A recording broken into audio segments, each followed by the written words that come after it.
Ժամանակին Ամերիկայի Միացյալ Նահանգների նախագահ Ֆրանկլին Դելանո Ռուզվելտը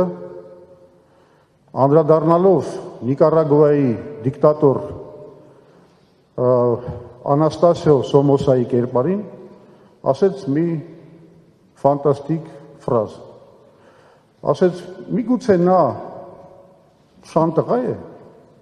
բայց նա մեր շանտղան է։ Այսօր տեղի ունենում հենց դա։ Նրան համարում են իրեն շանտղա, բայց գոնե արևմուտքի շանտղան լիներ։ Իրականությունը շատ ավելի դաժան է։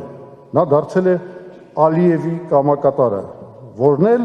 օգտագործելով իր կապերը Իսրայելի եւ Ամերիկայի Միացյալ Նահանգների